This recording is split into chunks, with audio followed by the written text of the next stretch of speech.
And welcome to another episode of the Sister Maemae Show. How you guys doing? Happy New Year. It's almost the middle of January already. This year's going in work speed.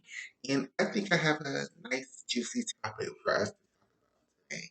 So, y'all ready? Let's get into it. This topic was inspired by one of my favorite bloggers. I watch all of his videos on YouTube. His name is Funky Dineva. I'm definitely a member of the Funky Bunch.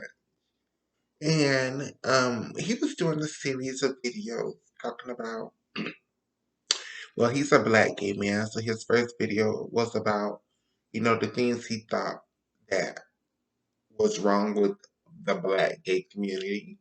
Then his second video was he's a black man, so he was talking about all the things he thought was wrong with the black men. He was going to make a third video about all the things he thought was wrong with the black women, but he never did it. But this video is inspired because this video is entire in 2021. Let's address all the things that, I personally, everything on my opinion. So drop down in the comment section. Email your girl at sistermaeshow@aol.com. Hit your girl up on Facebook at Makayla Sol. Hit your girl up on Twitter at Miss Kayla C at Twitter, whatever. You know how to follow Twitter, whatever. I'm old, I don't know how to do it anymore. um, so let's have a hard conversation. I have my little notes right here. So if you see me looking down right here, I'm looking at my notes.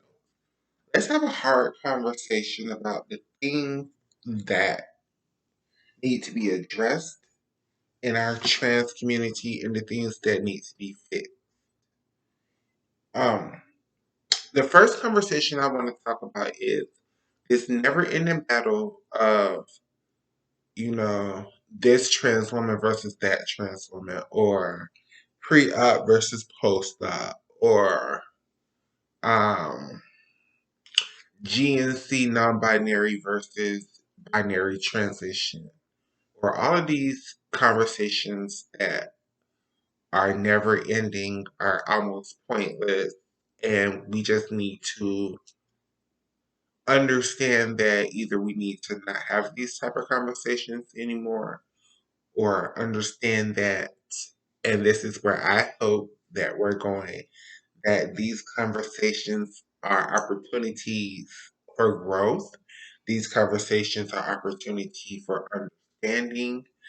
And I think, and these are just my opinion, what this conversation really boils down to is the educated transition versus the experience transition, right? You know how sometimes some jobs require an education and some jobs require experience. And it seems like in our community, we're going through a lot of that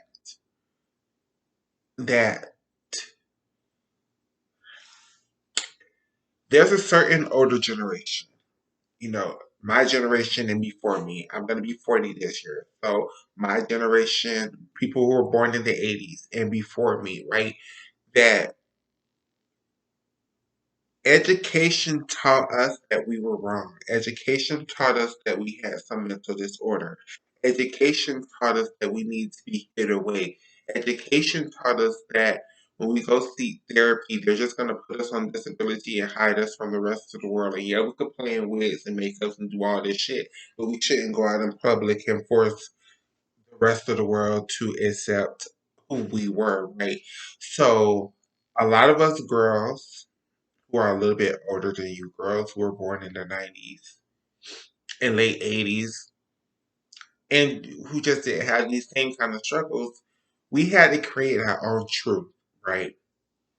And no, the way that we see a transition is not the medical terminology or the Webster Dictionary definition term of a transition, but you guys got to understand that for us, transition was a matter of life or death. It just wasn't. a feeling. It wasn't something that you thought you had to do. It was, okay, are you gonna walk in these streets looking like this, and are you gonna get by? Are you gonna try to blend in? Are you gonna try to do what you gotta do, right? And I think that is something that I think a lot of the newer, younger, more educated trans women who have had the opportunities that a lot of us didn't have need to have empathy for, need to take that into consideration, and need to stop thinking that the older girls are policing the girls' transitions. It's not that the girls are policing the girls' transition. From the way we grew up, from the street life, from making it from day to day, from foot to mouth, there is no transition there. Now, I get it now. And side of the story, some of us older girls, me included, need to understand that a lot of the work that we fought for, that the girls get to be free, the girls get to live their lives, the girls get to live out in public, the girls get to have an education, the girls get to have a career. A lot of that comes when we was pushing for that. One of the things that we didn't realize, which was a consequence, which is a benefit, is that the girls no longer have this construction of a transition looking like the binary transition is not a matter of life or death for them anymore. So it's not their number one goal. Their number one goal is to go to school and to have a career and to have a 401k and to not have to ever sex work and to not ever have to rely on a man to pay for their bills. And not have to suck a dick to eat. I don't know what the hell I was not have to suck a dick to eat. And we have to realize that's exactly what we've been fighting for. And this is a part of it. And we need to have more empathy that a lot of these people who we force titties upon, they never really wanted titties, but older girls bullied them into doing these things that they never really wanted to do.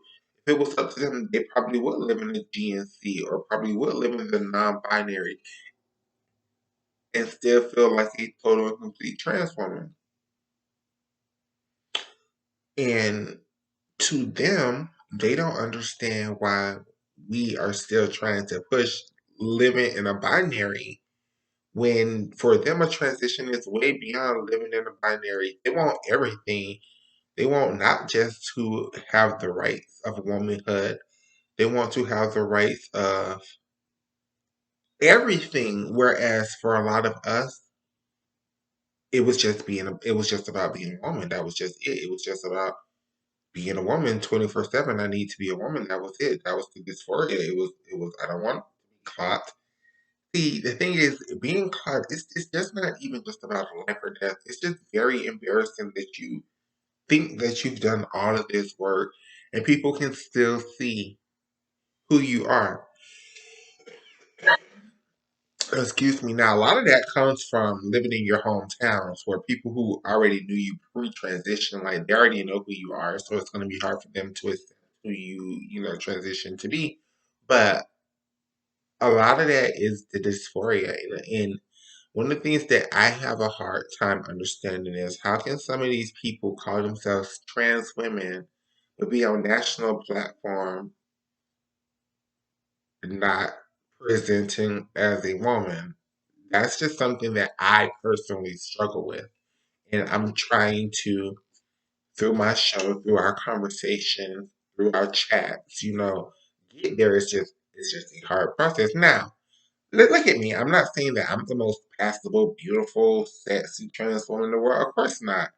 But, you know, a bitch can push through. That was my goal.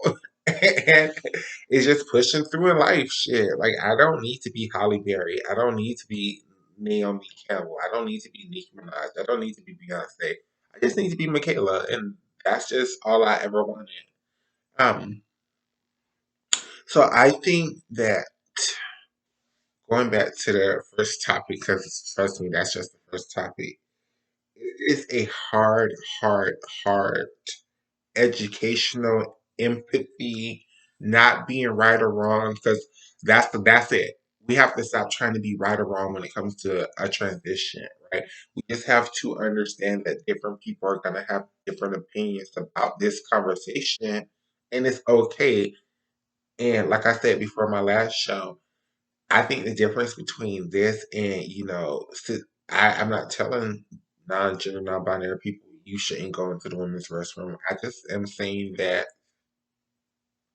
you know, it's a transition. And I think that's the difference in the conversation. But that's neither here nor there. I'm not trying to go there with y'all right just a second. Okay. So I think topic one, a hard conversation. Truth is, the non-educated trans community versus the educated trans community, there has to be a lot more understanding. There has to be a lot more empathy. Stop telling the girls to read a book. Talk to your sister. Educate her. Because guess what? She's not gonna read a book. Guess what? She's not gonna Google it.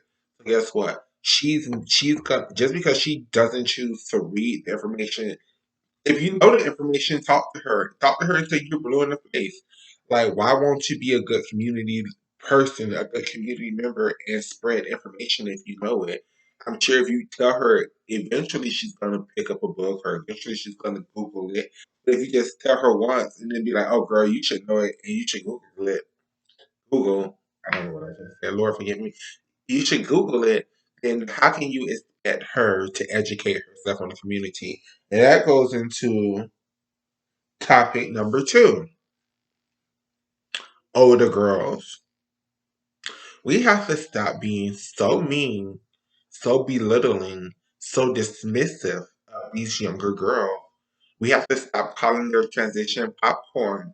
We have to stop calling, because guess what? If it was available to us when we were that age, we would do it too. We would do it too. A lot of us would be having a lot of things because medical procedures are paid for through insurance now. So a lot of us wouldn't have had the sex work to get the procedures that we may or may have not gotten. We could have did it through insurance, or a lot of us would have tried harder to get a regular 9 to 5, and we have not been involved in the cycle of sex work and in the cycle that this community brings, right? So I think a lot of us older girls need to stop belittling these young babies, right? We need to start mothering these young babies, Even if you can't teach one of them the rope, you know, let these girls live. Like, we expect, because some of us, not all of us, some of us expect because we've been through it, that everybody should just expect, just should know what it is, right? Because we've been through it.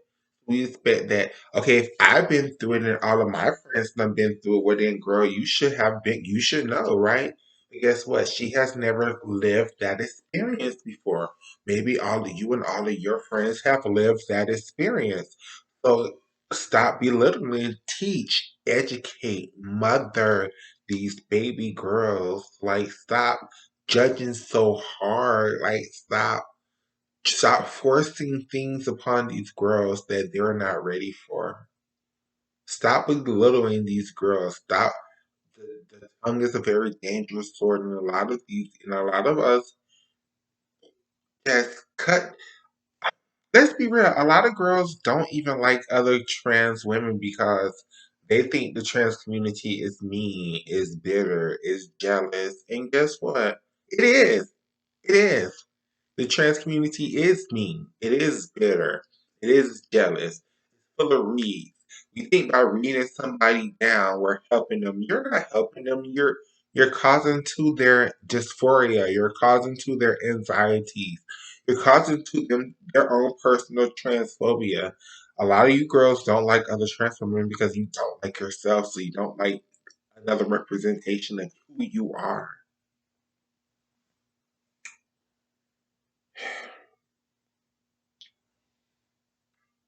These are going to be quick topics.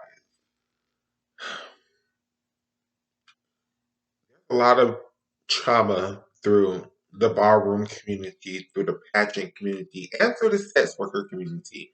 because we create these quote unquote houses, right? And we create these quote unquote gay families or trans families or sisterhoods or whatever. But it's just a bunch of blind people leading the blind for the most part. And there are some people are lucked out and get wonderful trans and gay mothers and fathers and uncles and cousins and all that good stuff. So that doesn't if the shoe don't fit, just keep scrolling by. Scroll on to the next topic. A lot of there's a lot of trauma in our community. A lot of us started putting our toe in the community at 14, 15, 16, and a lot of us was taken advantage by 25, 26, 30, 35, 40-year old men and women.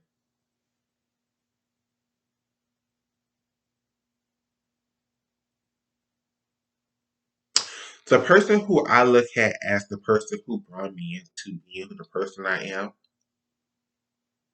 really was trying to have sex with me. But because I am not, attracted to other trans women, it just never happened. But instead of her, but I will give it to her for this. Instead of her just, pursuing me on a sexual thing, she eventually started to nurture my transition, right? So, but that doesn't always happen for a lot of people. A lot of the times, when the older girls approach the younger girls for sex, and the younger girls are like, "Ew, you're like my father's age and my mom's age," and then the older girls take that as a diss, like, "How dare you not want to?" Yes, her 16, 17-year-old self should not be attracted to your 35, 40, 45-year-old self. You are old enough to be their parent. They should want somebody their own age. That's something that is another problem within our community. Was this even on the? Yes, this is a part of the bar room and the sex workers and the damn pageantry system things. The truth about this whole community is very competitive, right? Even if you're a sex worker, even if you're a person who did balls, even if you're a person who did pageants, right? It's even if you're just a person who goes to the clubs a lot, right? It's a very competitive thing, right? It's not welcoming, it's competitive. That's why reading is acceptable within our community. That's why being shady and throwing little sly comments and people kikiing.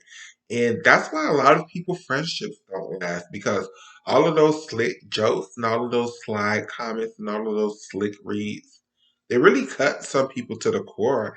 And then we just are taught to be strong and to bear it and to laugh it off. And, oh, girl, I was just playing, girl. Girl, stop being sensitive, girl. Get out your feelings, girl. You know what's the truth, girl. Get out your feelings. And it's just this dagger that we have in our community that's just cut, cut, cut, cut. But don't cut me. Don't you dare cross mother. Don't you dare cross father. Girl, I am the mother, you are the daughter. Don't you come for it. And it's just this never ending competition, whether it's again, I have to keep saying it, whether it's through sex work, you're always competing. Like it's hard to really have a mother-daughter relationship when you're both on the same corner competing for the same dates, competing for and yes, you may be a family, and yes, if your daughter makes money, it benefits you in a little bit. At the end of the day, that's her money. That's not your money. And it's her right to choose to do whatever with her money that she wants to. So it's hard. It's just hard. It's the same thing with ballroom, right?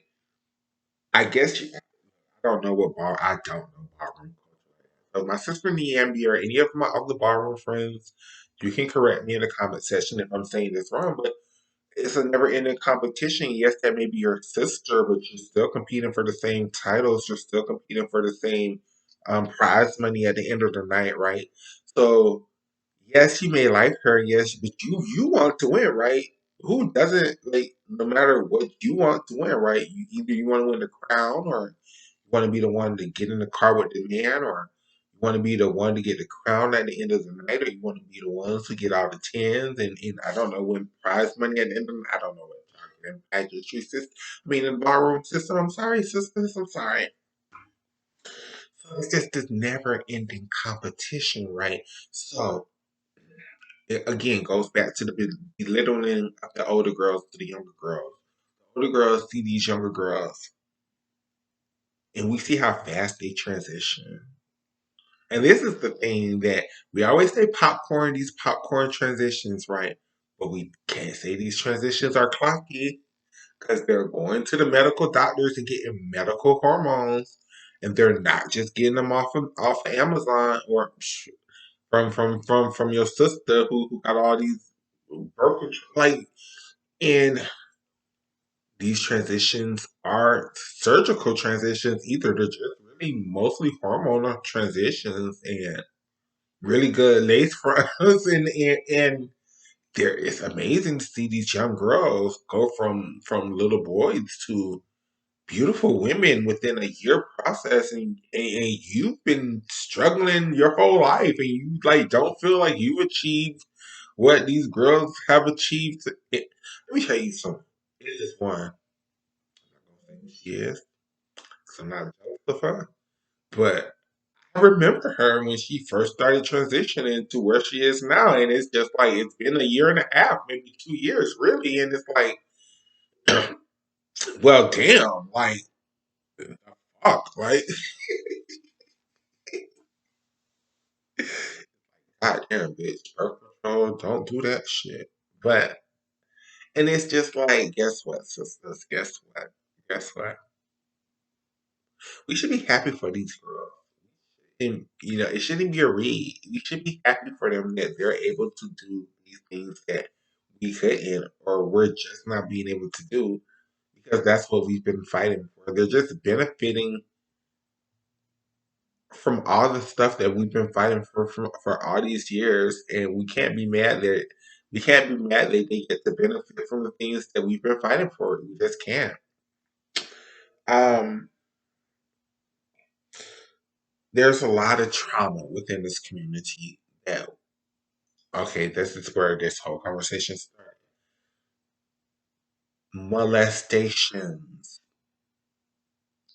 forcing girls into sex work, forcing girls, and when I say girls, I mean, okay, I'm sorry, forcing girls and the guys and everybody into sex work, forcing the girls and the guys into fraud and writing checks and stealing out of stores and all this ratchet shit and fighting and you had your friends fighting for some shit that you know you started and you think that's cool? You think that's cool that your friend got a bullet hole in their ass because of something you started and then 6 years down the line y'all not even friends anymore and that's cool? Yes.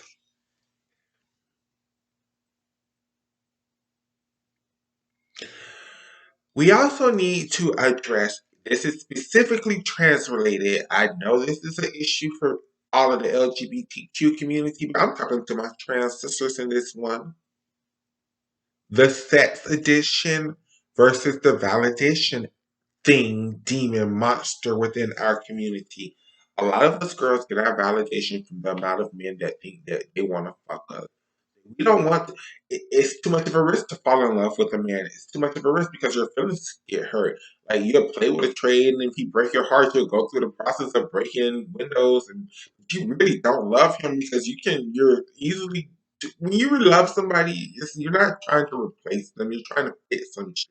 You just really be like, oh, he did something I don't like because he wasn't really in love with him. He just validated the woman that you think you are, and it ties within this sex addiction validation shit that goes on within our community.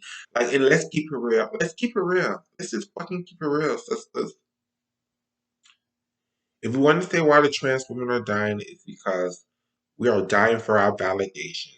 These men, whether they're DL, whether they're open, whether whether they want to marry you or they don't. Some, for whatever reason, in this society, in this community, having a man validates your transition, and or getting fucked by the finest man validates your transition, or topping that real hard street thug that everybody's afraid of, but he likes you enough to let you do that to him. So this damn demon of validation is the reason why the girls are dying. It's something that is just the truth that needs to be addressed within our community. Why can't we validate our sisters' transitions? Why can't we tell them they're pretty?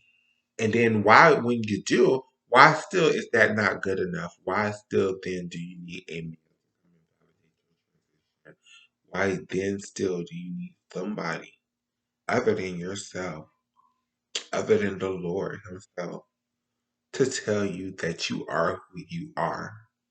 It's something that we need to really get a handle upon for the future of our community, for the future of this, for the future of trans women in America.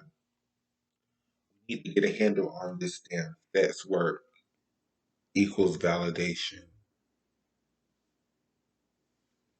Something else we need to talk about, and this is kind of petty, but I feel the way I feel. Trans groups.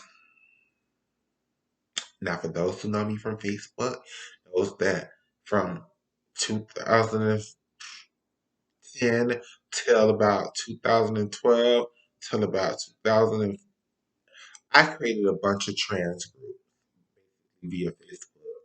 It used to be the platform that I used to live for. I used to love create trans groups. The one thing I realized being an administrator and a moderator from a bunch of trans groups are, as long as you're going to add cisgender men who are single to these groups, they are always going to be evil and they're always going to be the devil. Going back to the conversation that we had before, because there's a possibility, because guess what? I met my husband in the damn trans group. I did. A group that isn't supposed to be the dating group. It, and you know what? And we're going to fuck it. Fuck it. Let's run it. Let's run it. Why a lot of people don't like me now. Because I met my husband in the trans group.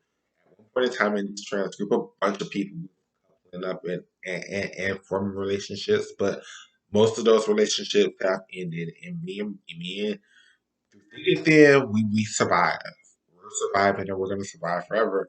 And it's just like, if you want to educate the next generation or the lost generation or the girls who don't live in major cities, who don't know about a transition or who don't know this and that, don't add men. Don't add single men. Because the girls are going to compete for the attention of men. And that's always what happens. The girls compete for the attention of men, then the groups start to change, the men start, all groups start off very educational and informative, and you get these pieces of things, and you can learn about the girls who died, and so on and so forth. And then the men come. And the men do what men do. They see beautiful trans women, they try to talk to the trans women. Some men try to form relationships with the trans women. Then the other girls be like, oh my God, this one? And Lord, don't let them don't see it for the girl. Like, and then they really, really show their asses. They be like, why would you want that ugly ass brick? And look at my body, look at my titties, and look at my. It just goes on back to this never ending competition. Don't add men to these groups. And the groups will be fine. But as long as you add single men and single women, they're going to do what single men and single women do. Let's just stop taking the front and call these groups what they are, dating groups. And let the people date and stop putting up this front for education and all this other stuff that these groups just really aren't about.